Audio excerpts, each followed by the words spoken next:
ഉൽപ്പത്തി പുസ്തകമാണ് നമ്മൾ പഠിച്ചുകൊണ്ടിരിക്കുന്നത്. ഉൽപ്പത്തി പുസ്തകം 3-ാം അധ്യായത്തിന്റെ 6-ാമത്തെ വാക്യമാണ് കഴിഞ്ഞ ദിവസം നമ്മൾ ചിന്തിച്ച് നിർത്തിയ 6-ാമത്തെ വാക്യത്തിന്റെ ഒരു ഭാഗം. അതായത് മനുഷ്യനെ ദൈവം സൃഷ്ടിച്ചിട്ട് മനുഷ്യന് വേണ്ടി ദൈവം ഒരു തോട്ടം സൃഷ്ടിച്ചായിരുന്നു. ആ തോട്ടം മറ്റ് ഭൂപ്രദേശങ്ങളിൽ നിന്ന് വ്യത്യസ്തമായ ഒരു സ്ഥലം, ഒരു തോട്ടമായിരുന്നു. മറ്റുള്ള തോട്ടം പോലല്ല, മറ്റുള്ള ഭൂമിയുടെ മറ്റ് സ്ഥലങ്ങൾ പോലല്ല, സ്ഥലമല്ല. അതിൽ നിന്ന് വളരെ വ്യത്യസ്തമായ ഒരു സ്ഥലമായിരുന്നു ഏദനിലെ ദൈവം ഉണ്ടാക്കിയ തോട്ടം എന്ന് പറയുന്നത്. ആ തോട്ടത്തിലെ വൃക്ഷങ്ങള് ദൈവം കൈകൊണ്ട് നട്ടുണ്ടാക്കിയതാണ് എന്ന് മാത്രമല്ല, ആ തോട്ടം നനഞ്ഞിരുന്നത് നിലത്തെ മഞ്ഞുകൊണ്ടല്ല, നിലത്ത് നിന്ന് പൊങ്ങിയിരുന്ന മഞ്ഞുകൊണ്ടല്ല. ആ തോട്ടം നനയ്ക്കാൻ വേണ്ടി മാത്രം ദൈവം ഒരു നദി കൽപ്പിച്ച് ആക്കിയിരുന്നു. അത് 4 ശാഖകളായി പിരിഞ്ഞു. ആ നദിയിലെ വെള്ളമാണ് ദൈവം ഉണ്ടാക്കിയ തോട്ടം നനച്ചിരുന്നതെന്ന് നമ്മൾ ചിന്തിക്കുകയുണ്ടായി. മനുഷ്യൻ ദൈവം സൃഷ്ടിച്ച തന്റെ സ്വരൂപത്തിൽ സാധിച്ച് സൃഷ്ടിച്ച മനുഷ്യനെ ഈ തോട്ടത്തിലാണ് ദൈവം ആക്കിയത്. ആ തോട്ടത്തിൽ അവന് ഭക്ഷണമായിട്ട് ദൈവം പ്രൊവൈഡ് ചെയ്തതിന് ദൈവം അവൻ ഒരുക്കി കൊടുത്തിരുന്നത്. ആ കാലത്ത് ദൈവം അവനോട് പറഞ്ഞിരുന്നു, അവൻ തിന്നാൻ വേണ്ടി ദൈവം അനുവദിച്ചിരുന്നത്, കൊടുത്തിരുന്നത് വൃക്ഷങ്ങളുടെ ഫ്രൂട്ട്സ് ആണ്, ഫലങ്ങളാണ്. ആ ഫലം, എല്ലാ വൃക്ഷത്തിന്റെയും ഫലം തിന്നാം. എന്നാൽ 2 പ്രത്യേകമായ വൃക്ഷം ആ തോട്ടത്തിന്റെ നടുവിൽ ദൈവം നിലത്ത് നിന്ന് മുളപ്പിച്ചിരുന്നു. അതൊന്ന് ജീവന്റെ വൃക്ഷത്തിന്റെ ഫലവും നന്മതിന്മകളുടെ അറിവിന്റെ വൃക്ഷത്തിന്റെ ഫലവുമാണ്. അതിൽ നന്മതിന്മകളുടെ അറിവിന്റെ വൃക്ഷത്തിന്റെ ഫലം നീ തിന്നരുത്, തിന്നുന്ന ആൾ മരിക്കും എന്ന് ഒരു കൽപ്പന ദൈവം ആദ്യ മനുഷ്യനോട് കൽപ്പിച്ചിരുന്നു. എന്നാൽ പാമ്പ് സകല മൃഗങ്ങളെക്കാൾ കൗശലമേറിയതായിരുന്നു. ആ പാമ്പ് ഈ തോട്ടത്തിൽ വെച്ച് വന്ന് സ്ത്രീയോട് ദൈവം വാസ്തവമായി അങ്ങനെ കൽപ്പിച്ചിട്ടുണ്ടോ എന്ന് ചോദിക്കുമ്പോൾ സ്ത്രീ പറയുന്ന മറുപടി നമ്മൾ കഴിഞ്ഞ ദിവസം ചിന്തിച്ചു. അത് തിന്നരുത്, തൊടരുത്, അത് തൊടുപോലും ചെയ്യരുതെന്ന് ദൈവം ഞങ്ങൾ പറഞ്ഞിട്ടുണ്ട് എന്നൊക്കെ പാമ്പിനോട് ആൻസറായിട്ട് സ്ത്രീ പറയുന്നു. അപ്പൊ പാമ്പ് 3 കാര്യങ്ങൾ, 3 വളരെ നല്ല കാര്യങ്ങളായിട്ട് 3 കാര്യങ്ങൾ ഇവരുടെ മുമ്പിൽ വെച്ചു. ഒന്നാമത്, ആ തിന്നുന്ന നാൾ നിങ്ങളുടെ കണ്ണ് തുറക്കും, നിങ്ങൾ ദൈവത്തെ പോലെയാകും, നിങ്ങൾ നന്മ തിന്മകളെ തിരിച്ചറിയാനുള്ള പ്രാപ്തി നിങ്ങൾക്ക് കിട്ടും. ഈ 3 കാര്യം ആണ് പാമ്പ് സ്ത്രീയോട് പറഞ്ഞത്. അപ്പോൾ ആ പറഞ്ഞതുകൊണ്ട് സ്ത്രീ ഈ ഫലം നോക്കി, അത് 3 ഗുണങ്ങൾ ആ ഫലത്തിൽ സ്ത്രീ കണ്ടെത്തി. ഒന്ന്, അത് തിന്നാൻ രുചിയുള്ളതാണ്, കാണാൻ ഭംഗിയുള്ളതാണ്, ജ്ഞാനം പ്രാപിപ്പാൻ കാമ്യമുള്ളതാണ്. ഈ 3 കാര്യങ്ങൾ സ്ത്രീ കണ്ടെത്തി. അതുകൊണ്ട് ഈ സ്ത്രീയെ ഈ പഴം പറിച്ച് തിന്നുന്ന ആ ഭാഗത്തേക്കാണ് നമ്മൾ കഴിഞ്ഞ നിർത്തിയത്. ഈ 3 പരീക്ഷകളാണ് ലോകത്തിലുള്ള സകല മനുഷ്യരും എല്ലാ കാലത്തും അഭിമുഖീകരിച്ചിട്ടുള്ളത്. നമ്മുടെ കർത്താവ് യേശുക്രിസ്തു ഈ ഭൂമിയിൽ വന്ന് പിശാച് യേശുക്രിസ്തുവിനെ പരീക്ഷിച്ച 3 പരീക്ഷകൾ ഈ കാര്യങ്ങൾ തന്നെയായിരുന്നു. അത് അപ്പോസ്തലനായ യോഹന്നാൻ അതിനെക്കുറിച്ച് എഴുതിയിരിക്കുന്നു. ജഡമോഹം, കൺമോഹം, ജീവനത്തിന്റെ പ്രതാപം. നമ്മുടെ എല്ലാ പരീക്ഷകളും, എല്ലാ മനുഷ്യരും അഭിമുഖീകരിക്കുന്ന പരീക്ഷകൾ ഒന്നുകിൽ ജഡമോഹമായിരിക്കും, അല്ലെങ്കിൽ കൺമോഹമായിരിക്കും, അല്ലെങ്കിൽ ജീവനത്തിന്റെ പ്രതാപമായിരിക്കും. ഇതിൽ നിന്ന് ആണ് ഈ 3 അടിസ്ഥാനപരമായ ഈ കാര്യങ്ങളിൽ നിന്നാണ് മറ്റ് പരീക്ഷകൾ. ഈ 3 കാര്യങ്ങളിൽ നിന്ന് ഉരുത്തിരിഞ്ഞു വരുന്ന പരീക്ഷകളാണ് മനുഷ്യൻ അഭിമുഖീകരിക്കാറുള്ളത്. എല്ലാവരും അങ്ങനത്തെ പരീക്ഷകളാണ് അഭിമുഖീകരിക്കുന്നത്. ഇപ്പൊ സ്ത്രീ ഇത് ഇങ്ങനെ കണ്ടു, വളരെ നല്ലതാണെന്ന് വിചാരിച്ച് കണ്ടു. സ്ത്രീ ഇത് പറിച്ച് തിന്നു. നമ്മൾ 7-ാമത്തെ വാക്യത്തിൽ അങ്ങനെയാണ് വായിക്കുന്നത്. 6-ാമത്തെ വാക്യത്തിന്റെ അവസാനം, സ്ത്രീ കണ്ടു, ഫലം പറിച്ച് തിന്നു, ഭർത്താവിനും കൊടുത്തു, അവനും തിന്നു. ഇപ്പൊ സ്ത്രീ ആദ്യമേ ഇത് പറിച്ച് തിന്നു. അവൾ ആദ്യമേ തിന്നു. തിന്നതിന് ശേഷം ഭർത്താവിനും കൊടുത്തു, അവനും തിന്നു. ഈ ഭർത്താവ് എന്ന് പറയുന്നത്, ഒന്നാമത്തെ മനുഷ്യനെ ആദാമിനെയാണ് ഭർത്താവ് എന്ന് പറയുന്നത്.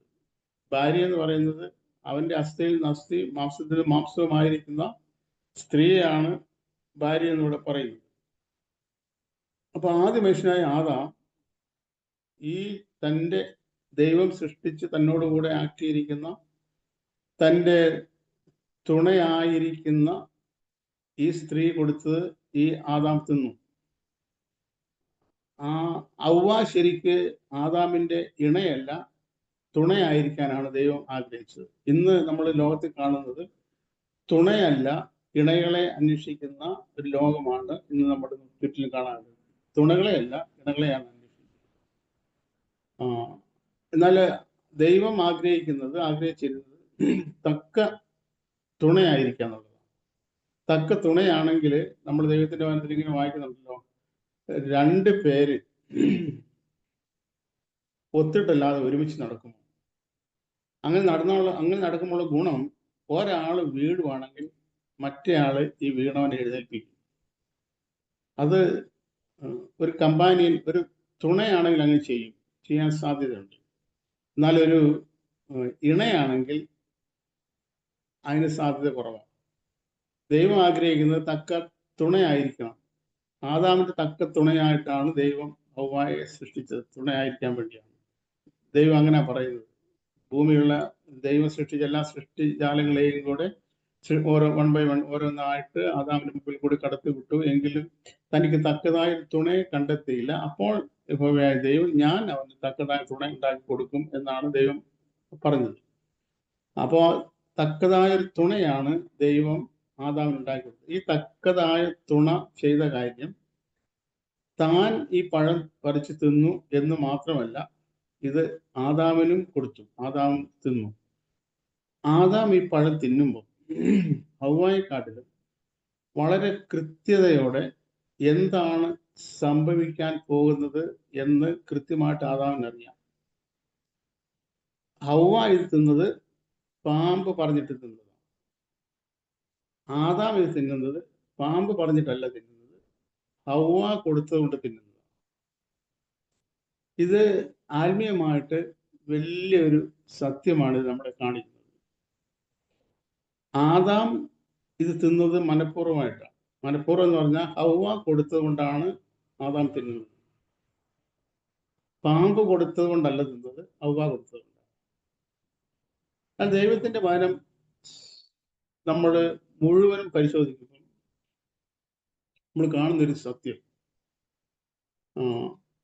ആദാം പാപം ചെയ്തതെന്നാണ് എല്ലാ ഭാഗത്തും നമ്മൾ കാണുന്നത്. ആദാമിന്റെ ലംഘനം, ആദാമിന്റെ പാപം, ആദാം പാപം ചെയ്തു.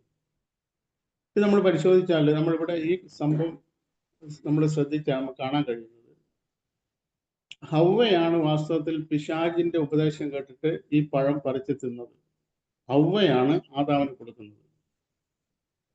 എന്നാൽ ബൈബിളില് 2 ഭാഗത്ത് മാത്രമാണ് ഹവ്വ ഇത് ചെയ്തെന്ന് എഴുതിയിട്ടുണ്ട്. ഒന്ന് കൊരിന്ത്യലേഖനത്തിൽ എഴുതിയിരിക്കുന്നു, എന്നാൽ സർപ്പം ഉപായത്താൽ ഹവ്വായെ ചതിച്ചതുപോലെ എന്നൊരു ഭാഗം നമ്മൾ കാണുന്നുണ്ട്. അതുപോലെ നമ്മൾ തിമോഥെയോസ് ലേഖനത്തിൽ കാണുന്നു, ആദാമല്ല സ്ത്രീ അത്രയും വഞ്ചിക്കപ്പെട്ടത്. അപ്പൊ ഈ 2 ഭാഗം ഒഴികെ ബാക്കി ഭാഗങ്ങളിലെല്ലാം ഹവ്വയല്ല, ആദാം പാപം ചെയ്താൽ കാണുന്നത്, ആദാം ഈ ലംഘനം ചെയ്യുന്നതാണ് കാണുന്നത്. ഒരു രീതിയിൽ ആദാം ഇത് ചെയ്തു എന്നുള്ള സത്യമാണ്. പക്ഷെ ആദാം ഇത് ചെയ്തതിന്റെ കാരണം ഹവ്വ ഇത് കൊടുത്തതുകൊണ്ടാണ്. ഹവ്വയല്ല, പാമ്പാണ് കൊടുക്കുന്നതെങ്കിൽ ആദാം ഒരിക്കലും തിന്നത്തില്ല. ആദാം ഈ കാര്യം ചെയ്യുമ്പോൾ, ഇപ്പൊ ഹവ്വ ഈ പഴം ആദാമിന് കൊടുക്കുമ്പോൾ, ഈ ഹവ്വായ്ക്ക് സംഭവിച്ച കാര്യം, ഇതിനോടകം തന്നെ ഹവ്വായ്ക്ക് സംഭവിച്ച കാര്യം ദൈവം പറഞ്ഞിരുന്നു, തിന്നരുത്, തിന്നുന്ന നാൾ ഇത് മരിക്കും. അപ്പം ഹവ്വ തിന്നപ്പം ഹവ്വായ്ക്ക് മരണം സംഭവിച്ചു. ഈ ഹവ്വായാണ് ആദാമിന് ഇത് പഴം കൊടുക്കുന്നത്. ആദാമിന് ഹവ്വ ഈ പഴം കൊടുക്കുമ്പോൾ ഹവ്വയുടെ അവസ്ഥ ജീവൻ നഷ്ടപ്പെട്ട അവസ്ഥയാണ്. എന്നാൽ ആദാമിനപ്പം ജീവനുണ്ട്. ആദാമിന് ജീവനുണ്ട്. വേണമെങ്കിൽ ആദാമിനെ നിഷേധിക്കാം. ഇത് തിന്നാതിരുന്നാൽ ആദാം മരിക്കത്തില്ല. ആദാം മരിക്കാതിരുന്നാൽ സംഭവിക്കുന്ന കാര്യം, ഹവ്വ മരിച്ചുപോയി, ആദാം ജീവനോടിരിക്കുന്നുണ്ട്. ഈ 2 പേരും തമ്മിൽ താതാത്മ്യപ്പെടാൻ, ഐക്യപ്പെടാൻ, ഒന്നാകാൻ പറ്റാതെ ഇവർ 2 പോകും. ആദാം ഈ പഴം ഇപ്പം ഭക്ഷിക്കുന്നില്ല, എനിക്ക് വേണ്ട, ദൈവം പറഞ്ഞിട്ട് ഞാൻ തിന്നുന്നില്ല എന്ന് പറഞ്ഞു കഴിഞ്ഞാൽ സംഭവിക്കുന്ന കാര്യം, ഈ ഹവ്വ മരണത്തിന് അധീനയായിപ്പോയി, ആദാം ജീവിച്ചിരിക്കുകയും ചെയ്യും.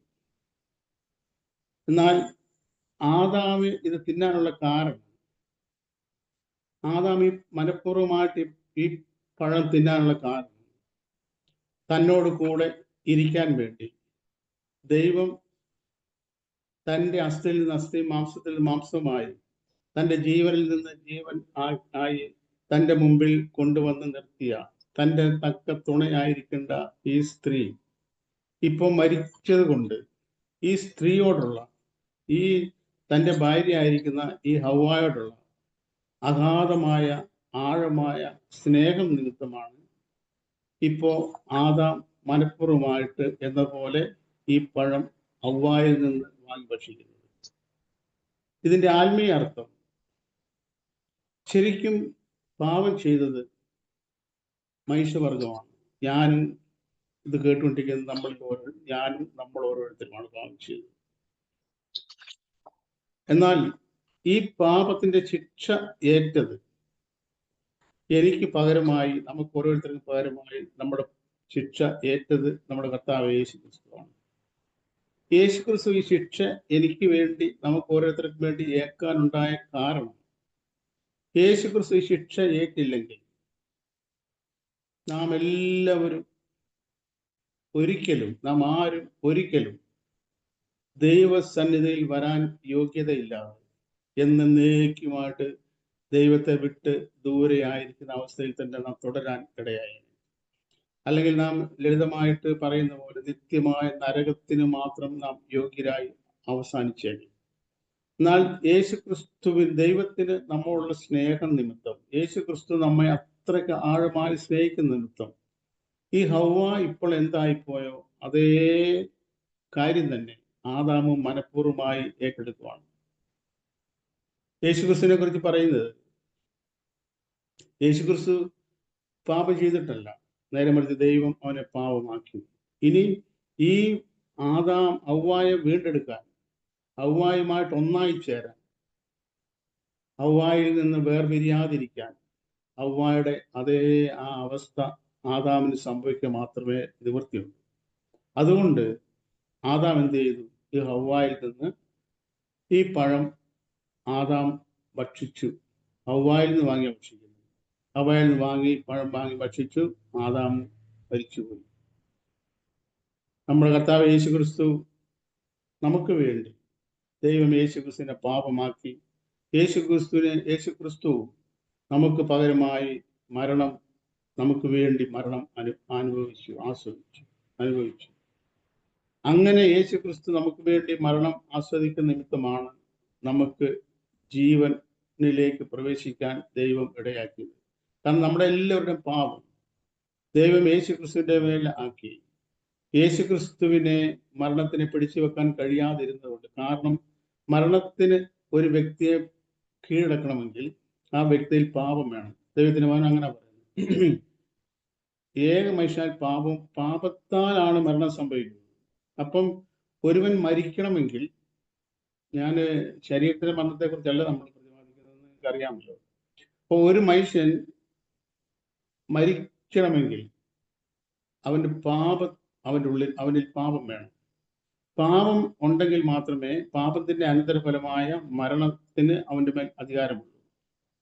നമ്മുടെ കർത്താവ് യേശു ക്രിസ്തുവിൽ പാപം ഇല്ലാതിരുന്നതുകൊണ്ട് മരണത്തിന് യേശു ക്രിസ്തുവിനെ പിടിച്ചു വെക്കുക അസാധ്യമായിരുന്നു. കാരണം മരണത്തിന് യേശുവിന്റെ മേൽ അധികാരം വേണമെങ്കിൽ യേശുവിൽ പാപം ഉണ്ടായിരുന്നാൽ അധികാരം ഉണ്ടായേനെ. എന്നാൽ യേശു ക്രിസ്തുവിൽ പാപം ഇല്ലാതിരുന്നത് കൊണ്ട് മരണത്തിന് യേശുവിന്റെ മേൽ ഒരു അധികാരമില്ലായിരുന്നു. അതുകൊണ്ട് മരണത്തെ ജയിച്ച് യേശു ക്രിസ്തു ഉയർത്തെഴുന്നേറ്റു. അല്ലെ, പിതാവ് യേശുവിനെ ഉയർപ്പിച്ചു. അങ്ങനെ ഉയർപ്പിച്ചതിൻ്റെയോ ഉയർത്തെഴുന്നേറ്റതിൻ്റെയോ കാരണം അവനിൽ പാപമില്ലായിരുന്നു. അപ്പൊ യേശു ക്രിസ്തു ഈ പാപം ഏറ്റെടുത്തത് തൻ്റെ പാപമല്ല, നമ്മുടെ ഓരോരുത്തരുടെയും പാപമാണ്. അതിൻ്റെ സിംബോളിക്കലാണ്ട്, അതിൻ്റെ സമാനമായ ഒരു മറഞ്ഞിരിക്കുന്ന ഒരു സത്യമാണ് ഇവിടെ പറഞ്ഞിരിക്കുന്നത്. സ്ത്രീ എന്ത് ചെയ്തു? സ്ത്രീ ഇത് പറിച്ചു തന്നു. സ്ത്രീ എന്ന് അവിടെ ഉദ്ദേശിക്കുന്നത് നാം ഓരോരുത്തരുമാണ്. അല്ലെങ്കിൽ എന്നേക്കും തന്നോടുകൂടെ ഇരിക്കാൻ ദൈവം കൊടുത്തിരുന്ന തുണയായിരിക്കുന്ന യേശു ക്രിസ്തുവിന്റെ ശരീരമാകുന്ന സഭയെയാണ് ഹവ്വ എന്നുകൊണ്ട് അവിടെ ഉദ്ദേശിച്ചിരിക്കുന്നത്. അപ്പൊ ഈ യേശു ക്രിസ്തു അല്ല, അല്ലെങ്കിൽ യേശു ക്രിസ്തു അല്ല പാപം ചെയ്തത്, നേരെ മറിച്ച് ഈ ഈ മനുഷ്യരാണ്, നാം ഓരോരുത്തരുമാണ്. അഥവാ യേശു ക്രിസ്തുവിൽ ദൈവം കണ്ടിരുന്ന മനുഷ്യനാണ് ഈ പാപം ചെയ്തത്. അപ്പൊ ഈ പാപം യേശു ക്രിസ്തു മനഃപൂർവ്വമായി ഏറ്റെടുത്തത് നിമിത്തമാണ് നാം എല്ലാവരും പാപത്തിന്റെ അധീനതയിൽ നിന്ന് രക്ഷപ്പെട്ടിരിക്കുന്നത്. ഇവിടെ നമ്മൾ എട്ടാമത്തെ വാക്യം വായിക്കുന്നത്, 7-ാമത്തെ വാക്യം, ഉടനെ ഇരുവരുടെയും കണ്ണ് തുറന്നു, ഇവര് പഴം പറിച്ച് തിന്നപ്പോൾ സംഭവിച്ച കാര്യം അവരുടെ കണ്ണ് തുറന്നു. ഇരുവരുടെയും കണ്ണ് തുറന്നു, തങ്ങൾ നഗ്നരെന്ന് അറിഞ്ഞു. അതുവരെ ഇവർക്ക് തങ്ങൾ നഗ്നരാണ് എന്നുള്ള ആ നഗ്നത ഇവർക്ക് വെളിവായിരുന്നില്ല. എന്നാൽ ഇപ്പോ തങ്ങൾ നഗ്നരാണ് എന്നുള്ള ആ ബോധ്യം ഇവർക്കുണ്ടായി. പാപം ചെയ്യുന്ന ഏത് മനുഷ്യന്റെയും ഉള്ളിൽ ഈ ഒരു സത്യം വെളിപ്പെടാറുണ്ട്. അതിന് ന്യായപ്രമാണം വേണമെന്നില്ല എന്ന് അപ്പോസ്തലനായ പൗലോസ് റോമാലേഖനത്തിൽ കൂടെ നമ്മളോട് പറയുന്നു. ന്യായപ്രമാണം ഇല്ലാതിരിക്കുന്ന യഹൂദനല്ലാത്ത ജാതീയനായിരിക്കുന്ന ഒരു മനുഷ്യന് ഈ യഹൂദന് കിട്ടിയ ന്യായപ്രമാണം അവന്റെ ഉള്ളിൽ എഴുതിയിരിക്കുന്നതായിട്ട് അവന്റെ മനസാക്ഷി അവനെ കുറ്റപ്പെടുത്തുന്നതിലൂടെ അവന് ഗ്രഹിക്കാൻ കഴിയുന്നുണ്ട് എന്നാണ് അപ്പോസ്തലനായ പൗലോസ് റോമാലേഖനത്തിൽ പറഞ്ഞിരിക്കുന്നത്. അപ്പോൾ ഇവിടെ ഇവർക്ക് എന്ത് ഒരു കാര്യം ഇപ്പം മനസ്സിലായി, തങ്ങൾ നഗ്നരാണെന്ന് മനസ്സിലായി. തങ്ങൾ നഗ്നരാണ്. എന്നാൽ ഇതുവരെ അവർ നഗ്നരല്ലായിരുന്നു. ഇവർ നഗ്നരല്ലാതെ ദൈവം ഇവരെ ഒരു തേജസ്സിന്റെ വസ്ത്രം ഉടുപ്പിച്ചിരുന്നു എന്ന് നമ്മൾ ഇവിടെ കാണുന്നു. റോമാലേഖനത്തിൽ നമ്മൾ ആ പ്രതിപാദി അത് കാണുന്നുണ്ട്. അത് റോമാലേഖനത്തിൽ എഴുതിയിരിക്കുന്നത് ഇങ്ങനെയാണ്: ഒരു വ്യത്യാസവുമില്ല, എല്ലാവരും ഒരുപോലെ പാപം ചെയ്ത് ദൈവ തേജസ് ഇല്ലാത്തവരായി തീർന്നു. അപ്പൊ പാപം ചെയ്യുന്നതിന് മുൻപ് ഇവരിൽ ഒരു തേജസ് ഉണ്ടായിരുന്നു. ആ തേജസ്സിന്റെ വസ്ത്രമായിരുന്നു ഇവർ ഉടുത്തിരുന്നത്. അപ്പോ പാപം ചെയ്തപ്പം ഈ തേജസ് ഇവരിൽ നിന്ന് നീങ്ങിപ്പോയി, മാറിപ്പോയി. അങ്ങനെ ഇവർ നഗ്നരായി തീർന്നു. ആ നഗ്നത ഇവർക്ക് ബോധ്യപ്പെടുകയും ചെയ്തു. ഈ നഗ്നത ബോധ്യപ്പെട്ടു എന്നുള്ളതല്ലാതെ ഈ നഗ്നതയ്ക്ക് ഒരു പരിഹാരം ഈ പാമ്പ് അവരോട് പറഞ്ഞു കൊടുത്തില്ല, ഒരിക്കലും പറഞ്ഞു കൊടുക്കത്തുമില്ല. പാപം മനുഷ്യനെ കൊണ്ട് പാപം ചെയ്യിക്കും. എന്നാൽ ആ പാപം ചെയ്തതിൻ്റെ അനന്തരഫലമായിട്ട് അവനിലുണ്ടാകുന്ന ആ കുറ്റബോധം, ആ തെറ്റ്, ഞാൻ ചെയ്തു പോയി എന്നുള്ള ആ കുറ്റം അവനിൽ നിന്ന് നീക്കപ്പെടേണ്ടതിന് വേണ്ടി യാതൊരു സൊല്യൂഷനും ചെയ്യാൻ പാമ്പിന് കഴിയത്തില്ല, ഒരു മനുഷ്യനും കഴിയത്തില്ല. കുറ്റം ചെയ്തു എന്നുള്ള ബോധ്യം അവന്റെ ഹൃദയത്തിൽ കൊണ്ടുവരാൻ പാപത്തിന് കഴിയും. അവന്റെ മനസാക്ഷിയിൽ അത് എഴുതിയിരിക്കുന്നുണ്ട്. എന്നാൽ അതിനുള്ള പ്രായശ്ചിത്തം എന്താണ് എന്നുള്ളത് ഒരു മനുഷ്യനും, അല്ലെങ്കിൽ ഒരു മനുഷ്യനും പറഞ്ഞു കൊടുക്കാൻ കഴിയത്തില്ല. ഒരു മനുഷ്യനും അത് ചെയ്യാനും പ്രായശ്ചിത്തം ചെയ്യാനും കഴിയത്തില്ല. കർത്താവ് യേശു ക്രിസ്തു ഒഴികെ ആർക്കും അതിന് പ്രായശ്ചിത്തം ചെയ്യാൻ പറ്റത്തില്ല. ദൈവത്തിന്റെ പരിശുദ്ധാത്മാവിന് ഒഴികെ ഒരു വ്യക്തിക്ക് പോലും ആരുടെ ഹൃദയത്തിൽ ഈ ബോധ്യം വരുത്താനും കഴിയത്തില്ല. ഒരു മനുഷ്യൻ, ഏതൊരു മനുഷ്യനാണെങ്കിലും, എത്ര സമർത്ഥനാണെങ്കിലും, യേശു ക്രിസ്തുവിന്റെ സുവിശേഷം എത്ര ശക്തമായിട്ട് മറ്റൊരു മനുഷ്യനോട് പറഞ്ഞു എന്നിരുന്നാലും ദൈവത്തിന്റെ പരിശുദ്ധാത്മാവ് ഈ കേൾവിക്കാരന്റെ ഹൃദയം തുറക്കാതെ ഒരിക്കലും ഈ മനുഷ്യന് ഈ സത്യം, ഈ ദൈവികമായ കാര്യം ഏറ്റെടുക്കാൻ കഴിയത്തില്ല, ഹൃദയം തുറക്കാനും കഴിയത്തില്ല. അത് ദൈവത്തിന്റെ പരിശുദ്ധാത്മാവ് തന്നെ ചെയ്യണം. ഇവിടെ 7-ാം വാക്യത്തിൽ നാം വായിച്ചത്, ഇരുവരുടെയും കണ്ണ് തുറന്നു, തങ്ങൾ നഗ്നരെന്നറിഞ്ഞു. ഈ നഗ്നരാണ് എന്നുള്ള അറിവ് ഇന്ന് പാപത്തിന്റെ അധീനതയിൽ കിടക്കുന്ന ഏതൊരു മനുഷ്യനും തങ്ങൾ നഗ്നരാണ് എന്ന് അറിയണമെങ്കിൽ അവരുടെ കണ്ണ് തുറക്കണം. അവരുടെ കണ്ണ് തുറക്കുക എന്ന് പറഞ്ഞാൽ അപ്പോസ്തലനായ പൗലോസ് എഫേസ്യ ലേഖനത്തിൽ പറഞ്ഞിരിക്കുന്നു, തന്റെ പ്രാർത്ഥനയിൽ ഇങ്ങനെ പ്രാർത്ഥിച്ചിരിക്കുന്നു: നിങ്ങളുടെ ഹൃദയത്തിന്റെ ദൃഷ്ടി പ്രകാശിപ്പിച്ചിട്ട്. അപ്പൊ നമ്മുടെ പുറമെയുള്ള മാംസമായ കണ്ണുകൊണ്ട് ഭൗതികമായ കാര്യങ്ങൾ നമുക്ക് കാണാൻ കഴിയുന്നത് പോലെ നമ്മുടെ ഹൃദയത്തിന്റെ ഉള്ളിലുള്ള അകക്കണ്ണ്, നമ്മുടെ ഹൃദയദൃഷ്ടി പ്രകാശിച്ചാൽ മാത്രമേ ഈ ദൃശ്യ ലോകത്തിൽ അല്ലാത്ത അദൃശ്യമായ ലോകത്തിലുള്ള കാര്യങ്ങൾ നമുക്ക് കാണണമെങ്കിൽ നമ്മുടെ മാംസമായ കണ്ണുകളല്ല, നമ്മുടെ ഹൃദയത്തിന്റെ ദൃഷ്ടികൾ ദൈവത്തിന്റെ പരിശുദ്ധാത്മാവിനാൽ പ്രകാശിക്കപ്പെട്ടാൽ മാത്രമേ നമുക്ക് കാണാൻ കഴിയത്തുള്ളൂ. ഏഴാം വാക്യത്തില് രണ്ടാമത്തെ ഭാഗമായിരുന്നു, തങ്ങൾ നഗ്നരെന്ന് അറിഞ്ഞു അത്തിയില കൂട്ടിത്തുന്നി തങ്ങൾക്ക് അരയാട ഉണ്ടാക്കി. അപ്പൊ അത്തിയുടെ ഇല കൂട്ടിത്തുന്നി ഒരു പ്രവൃത്തി അവർ തന്നെ ഈ നഗ്നത മറയ്ക്കാൻ വേണ്ടി ചെയ്യുന്നുണ്ട്. അത്തിയുടെ ഇല കൂട്ടിത്തുന്നി അവര് ഒരു അരയാട ഉണ്ടാക്കി നഗ്നത മറയ്ക്കാൻ ശ്രമിച്ചു. നമ്മൾ മുന്നോട്ട് വായിക്കുമ്പോൾ എന്നാല് വെയിലാറിയപ്പം അതെല്ലാം അതിന് പര്യാപ്തമല്ലാതായി പോയി നമ്മൾ വായിക്കുന്നുണ്ട്. 8-ാമത്തെ വാക്യം വായിക്കുന്നു, വെയിലാറിയപ്പോൾ യഹോവയായ ദൈവം തോട്ടത്തിൽ നടക്കുന്ന ഒച്ച അവർ കേട്ടു. മനുഷ്യനും ഭാര്യയും യഹോവയായ ദൈവം തങ്ങളെ കാണാതിരിപ്പാൻ തോട്ടത്തിലെ വൃക്ഷങ്ങളുടെ ഇടയിൽ ഒളിച്ചു. 9-ാമത്തെ വാക്യം, യഹോവയായ ദൈവം മനുഷ്യനെ വിളിച്ചു, നീ എവിടെ എന്ന് ചോദിച്ചു. അപ്പോ ദൈവത്തിന്റെ കാലൊച്ച കേൾക്കുമ്പോ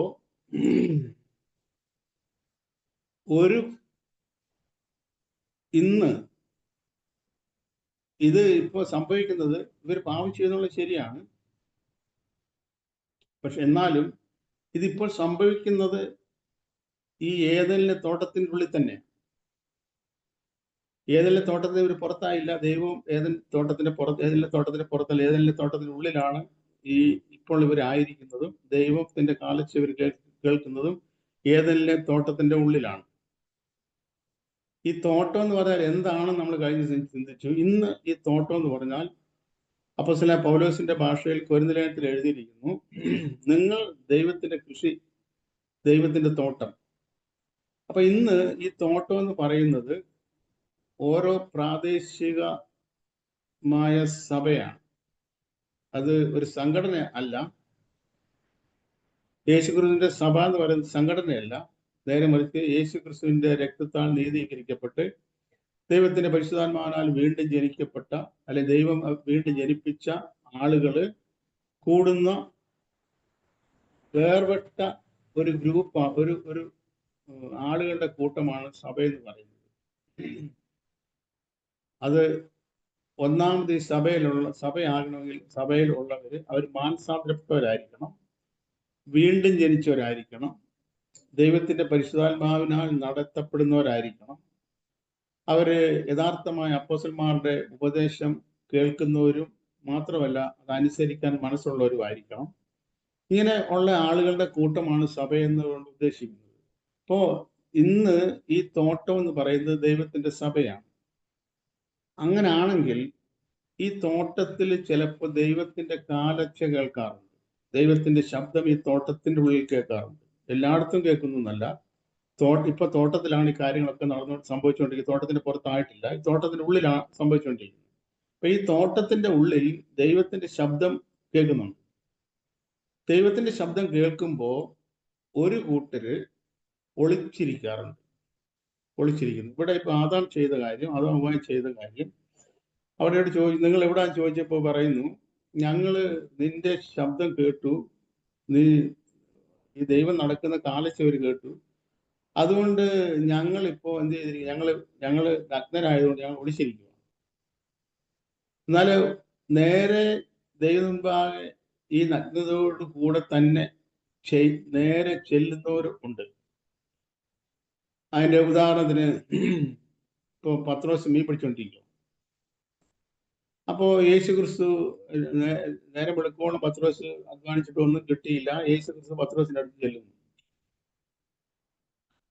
പത്രോസിന്റെ അടുത്ത് ചെന്നിട്ട് പത്രോസ് പറയുന്നൊരു കാര്യമുണ്ട്, ഞാൻ പാപിയായ ഒരു മനുഷ്യനാണ്, നീ പാപിയാണോ അല്ലെന്നൊന്നും യേശു ക്രിസ്തു പത്രോസിനോട് പറഞ്ഞില്ല. എന്നാൽ പത്രോസ് പറയുന്നു, ഈ തികഞ്ഞ വെളിച്ചത്തിന്റെ മുൻപിൽ പത്രോസ് ആയിരിക്കുന്നത് കൊണ്ട്, അല്ലെങ്കിൽ പത്രോസിന്റെ മുൻപിൽ യേശു ക്രിസ്തു എന്ന ദൈവത്തിന്റെ ഈ വെളിച്ചം നിൽക്കുന്നത് കണ്ടപ്പോൾ പത്രോസിന് ബോധ്യമായത് താൻ ഒരു പാപിയാണ് എന്നാണ് മനസ്സിലായത്.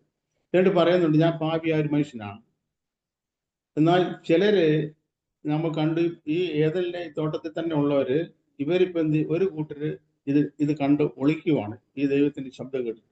എന്നാൽ ഒരു കൂട്ടര് അവരുടെ പാപത്തെ കണ്ട്, എൻ്റെ ജീവിതത്തിൽ ഇന്ന ഇന്ന അപാകതകളുണ്ട്, ഇന്ന തെറ്റുകൾ എൻ്റെ ജീവിതത്തിൽ സംഭവിച്ചിട്ടുണ്ട്, അല്ലെ ഇന്ന ഇന്ന ക്രമക്കേടുകളുണ്ട് എന്ന് ആ ദൈവം മുൻപാകെ പറയുന്ന ഒരു കൂട്ടരുണ്ട്. എന്നാൽ അതിൽ നിന്ന് അതിനെ മറച്ചു വെച്ചിട്ട് ദൈവത്തിൽ നിന്ന് ഓടി ഒളിക്കുന്ന ഒരു കൂട്ടരും ഈ എവിടെ തന്നെയാ ഉള്ളത്? ഈ ശരിക്കും സഭയിൽ തന്നെ ഉള്ളത്, അല്ലെങ്കിൽ ഈ തോട്ടത്തിലുണ്ട്. തോട്ടം എന്ന് പറയുന്ന സഭയാണ്, ഞാൻ പറഞ്ഞു. ഇന്ന് അത് സഭയുടെ നിഴലാണ്. ഇന്നത്തെ സഭയുടെ നിഴലാണ് ആ തോട്ടം എന്ന് പറയുന്നത്. അത് നമുക്ക് ഞാൻ പറഞ്ഞായിരുന്നു. അപ്പോൾ ഇവിടെ ഇവര് ചെയ്ത കാര്യം, ദൈവത്തിന്റെ കാലച്ച കേട്ടപ്പം ഇവർ ദൈവത്തോട് അടുത്ത് ചെല്ലാതെ ദൈവത്തിൽ നിന്ന് ഓടി അകലുന്ന, ഓടി മാറുന്ന ഒരവസ്ഥയിലേക്ക് ഇവരായിപ്പോയി. അപ്പൊ ദൈവരെ വിളിക്കുന്നുണ്ട്. ആദാമേ, അവര് 9ാമത്തെ വാക്യത്തില് മനുഷ്യനെ വിളിച്ചു, നീ എവിടെ എന്ന് ചോദിച്ചു. മനുഷ്യനെ വിളിച്ചു, നീ എവിടെ എന്ന് ദൈവം ചോദിച്ചു. ദൈവത്തിന് ഈ മനുഷ്യൻ എവിടാണെന്ന് അറിയാൻ വയ്യാത്തോണ്ടല്ല ചോദിച്ചത്.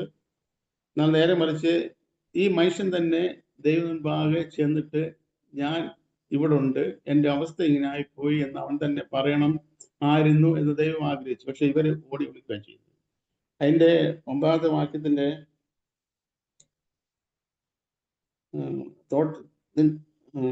നീ എവിടെ എന്ന് ചോദിച്ചു. യഹോവയായ ദൈവം മനുഷ്യനെ വിളിച്ചു, നീ എവിടെ എന്ന് ചോദിച്ചു.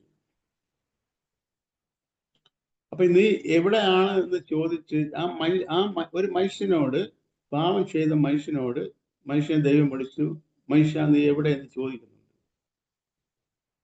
ഇതിന്റെ ഒരു ഉത്തരം നമുക്ക് പീലാത്തോസിന്റെ കോൺവെർസേഷനിൽ, സംഭാഷണത്തിൽ നമുക്ക് മനസ്സിലാക്കാൻ കഴിയുന്നുണ്ട്. യോഹന്നാന്റെ സുവിശേഷം, ആ ഉത്തരം കിടക്കുന്നത് യോഹന്നാന്റെ സുവിശേഷം 19ാം അധ്യായത്തിന്റെ 5ാമത്തെ വാക്യത്തിൽ ഇങ്ങനെ എഴുതിയിരിക്കുന്നു.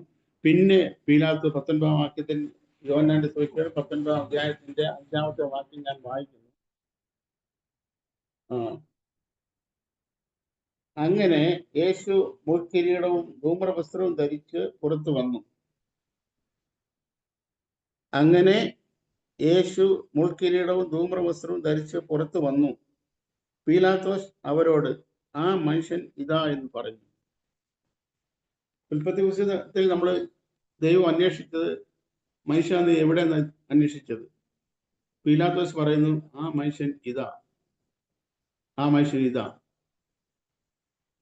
യേശുവിന്റെ മുമ്പിൽ, പീലാത്തോസിന് മുമ്പിൽ നിൽക്കുന്ന യേശുവിനെ ഇപ്പം നമ്മൾ കാണുവാണെങ്കിൽ, പാപത്താൽ വികൃതമായി പോയ ഏദൻ തോട്ടത്തിലെ ദൈവത്തിന്റെ സ്വരൂപത്തിലും സാദൃശ്യത്തിലും സൃഷ്ടിച്ച ആദാം എന്ന ആദ്യ മനുഷ്യൻ പാപത്താൽ വികൃതമായി പോയ അതിന് എത്രയോ താണ അവസ്ഥയിൽ ഇപ്പം പീലാത്തോസിന്റെ മുമ്പിൽ ഒരു നിൽപ്പുണ്ട്. അത് നമ്മുടെ കർത്താവ് യേശു ക്രിസ്തുവാണ്. മുൾക്കിരീടം ധരിച്ച് ധൂമ്രവസ്ത്രം ധരിച്ച് പുറമെല്ലാം അടിച്ചു കീറി വല്ലാത്തൊരു പരുവത്തിലായ ഒരു മനുഷ്യൻ പീലാത്തോസിന്റെ മുമ്പിൽ നിൽപ്പുണ്ട്. അത് രണ്ടാമത്തെ ആദാമാകുന്ന, ഉയരത്തിൽ നിന്ന, സ്വർഗത്തിൽ നിന്ന കർത്താവ് യേശു ക്രിസ്തുവാണ്.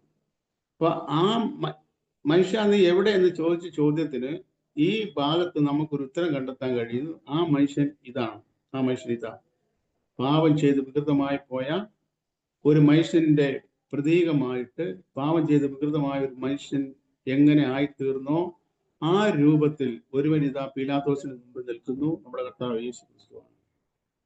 ദൈവം നമ്മളെല്ലാവരും സഹായിക്കുമാറാകട്ടെ. ദൈവത്തിന്റെ ഇഷ്ടമാണെങ്കിൽ നമുക്ക് ഈ ഭാഗത്തിന്റെ ഇതിന്റെ അടുത്ത ഭാഗം നമുക്ക് അടുത്ത ദിവസം ചിന്തിക്കാം. ദൈവം നമ്മളെല്ലാവരും സമൃദ്ധിയായി അനുഗ്രഹിക്കുമാറാകട്ടെ.